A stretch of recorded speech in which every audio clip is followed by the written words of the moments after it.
Assalamualaikum warahmatullahi wabarakatuh. Pada video kali ini kita akan membahas tentang sifat koligatif larutan elektrolit. Pada video sebelumnya sudah saya jelaskan tentang apa itu sifat koligatif larutan. Masih ingat? Sifat koligatif larutan itu apa? Sifat koligatif larutan adalah sifat yang hanya tergantung pada jumlah molekul zat terlarut. Perhatikan reaksi berikut. Ini adalah contoh larutan non-elektrolit.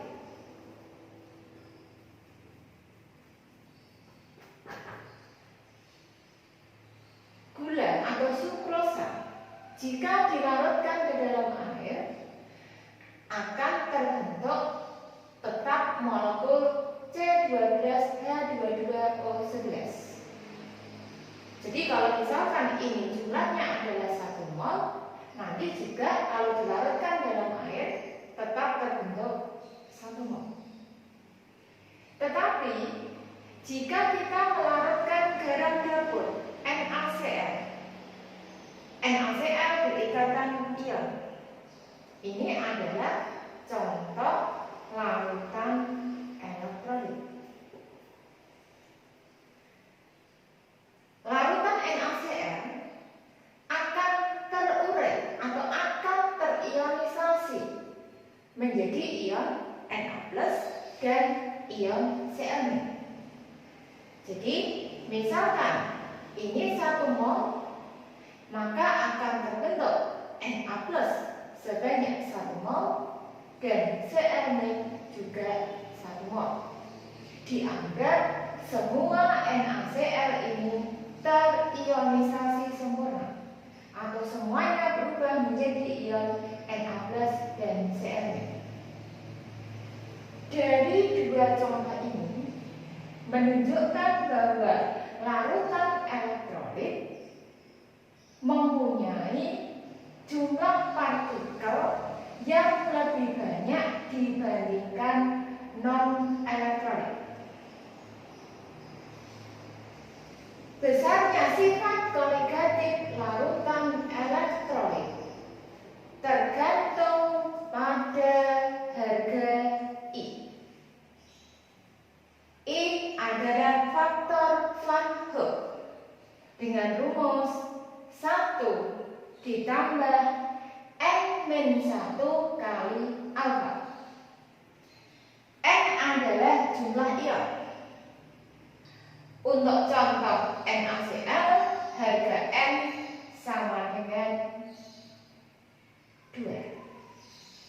Kemudian alfa. Alfa adalah derajat ionisasi yang mempunyai harga antara 0 sampai 1. Jadi kalau alfa 1 menunjukkan terionisasi sempurna. Oleh karena itu, jika alfa itu 1, maka harga I adalah sebesar N. Jadi ini jika harga alfanya atau derajat ionisasi sebesar 1. Harga I sama dengan N.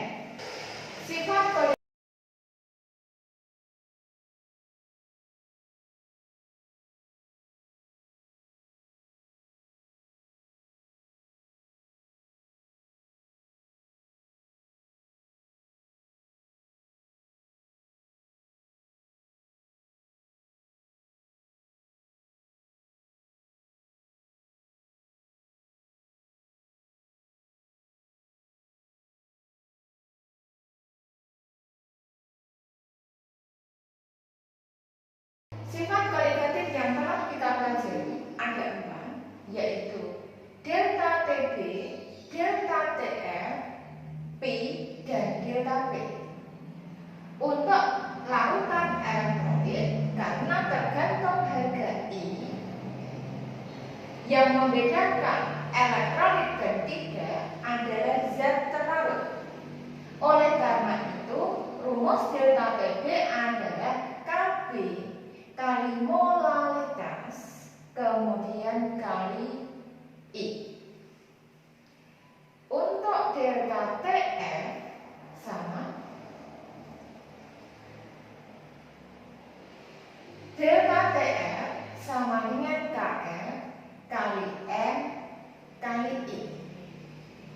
Kemudian tekanan osmosis untuk larutan elektrolit yaitu molaritas kali R kali T kali I. Tetapi untuk delta P tidak langsung dikalikan I karena yang berpengaruh terhadap sifat koligatif adalah zat terlarut, maka yang dikalikan I adalah mol terlarut. Sehingga rumusnya delta P sama dengan Nt kali I per Nt kali I ditambah Nt. Jadi mol terlarut dikalikan I dibagi mol total. Kemudian dikalikan P0. Agar lebih jelas, perhatikan contoh soal berikut ini. Larutan BaNO3 2 kali sebanyak 1 mol membeku pada suhu min 2,79 derajat Celcius. Jika KF air 1,86 derajat Celcius per mol, hitung alfa. Jadi dari soal ini diketahui delta TF sama dengan 2,79 derajat Celcius. Maka kita bisa menghitung harga I dulu sebelum kita menghitung alfa. Delta TF KF kali M kali I. Delta TF 2,79 KF 1,86 molaritas 1 kemudian kali I.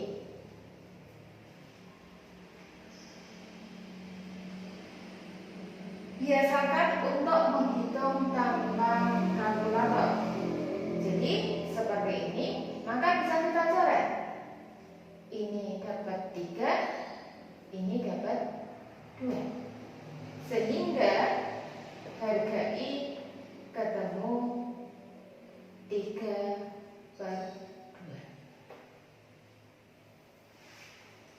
Selanjutnya, kita bisa menghitung harga alfa dengan rumus I sama dengan 1 plus N min 1 kali alfa.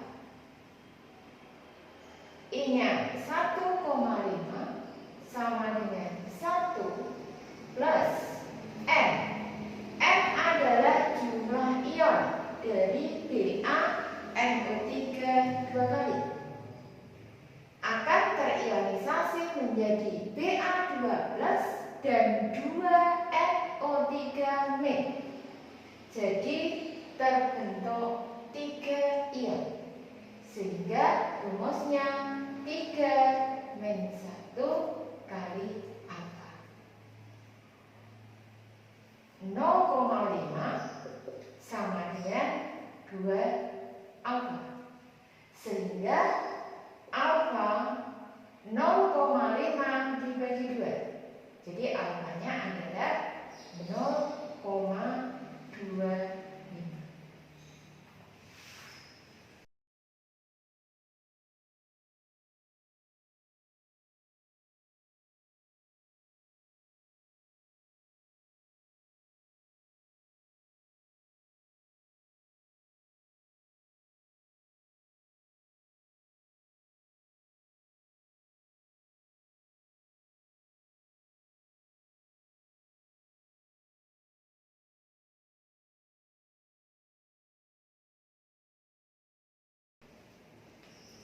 Contoh soal berikutnya yaitu dari 5 macam larutan berikut CONH2 2 kali 0,05 molar, NaCl 0,03 molar, BaCl2 0,03 molar, AlCl3 0,02 molar, dan Fe2SO4 3 kali 0,02 molar. Urutkan titik beku larutan dari yang paling rendah. Jadi kalau titik bekunya paling rendah menunjukkan penurunan titik bekunya paling besar. Rumus delta TF adalah KF kali M kali I. Untuk larutan non elektrolit, harga I-nya adalah 1. Sehingga supaya delta TF-nya itu besar, dari rumus ini karena semuanya dilarutkan dalam air, harga KF itu sama, maka yang berpengaruh adalah harga M dan I. Supaya TF-nya besar, maka F kali I harus dicari yang paling besar. CONH2 2 kali. Ini adalah rumus urea, itu non elektrolit. Untuk CONH2 2 kali 0,05 molar, karena CONH2 2 kali itu non elektrolit, sehingga harga I-nya 1.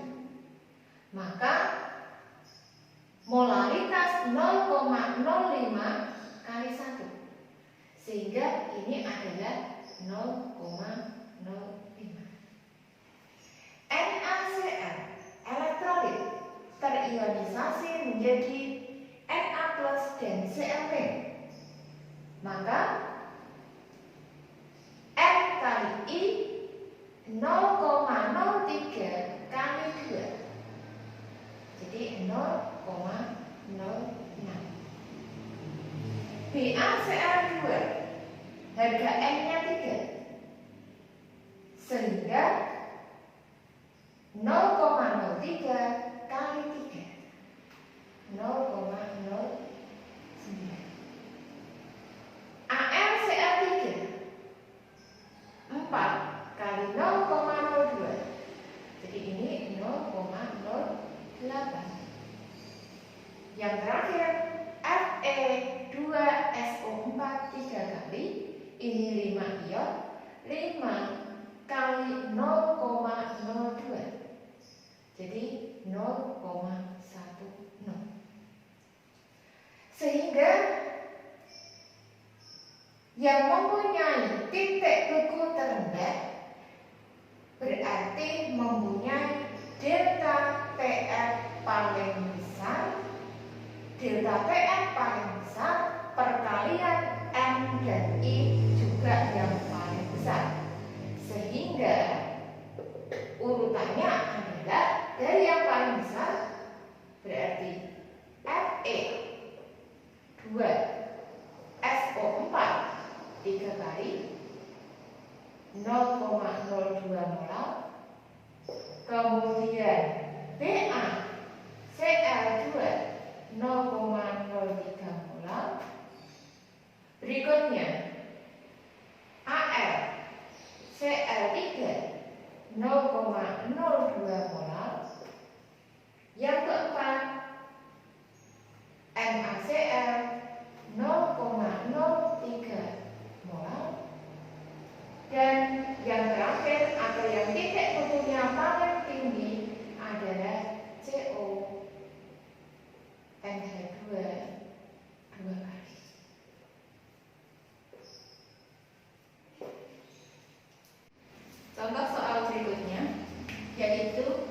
Di suatu daerah pegunungan, air mendidih pada suhu 97,5 derajat Celcius, KB 0,5.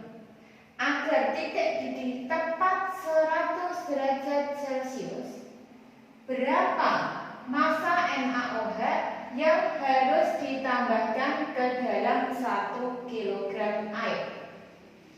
Jadi pada soal ini titik didih air itu bukan 100, tetapi 97,5 derajat Celcius.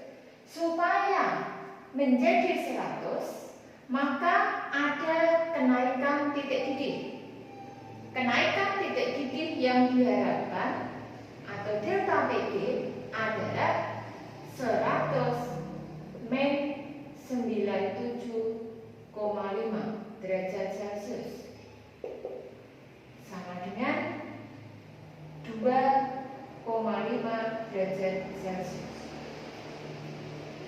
Maka kita bisa menghitung molaritas dengan rumus delta TB sama dengan KB kali F kali I. 2,5 derajat Celcius sama dengan 0,5 derajat Celcius per molar kali molaritas kali I. Dianggap terionisasi sempurna, maka harga I sama dengan harga N, yaitu 2.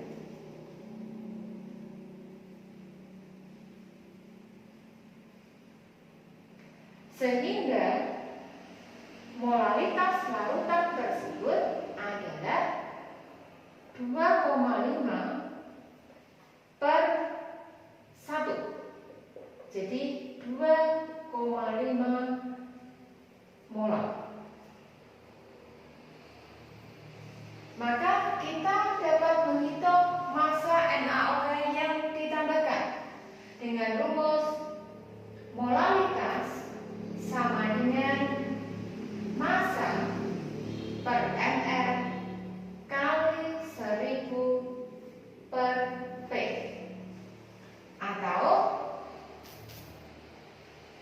massa sama dengan molaritas 2,5 kali ml NaOH yaitu 40, kemudian kali massa air yaitu 1000 dibagi 1000, sehingga massa NaOH yang dibutuhkan 2,5 kali 40, jadi 200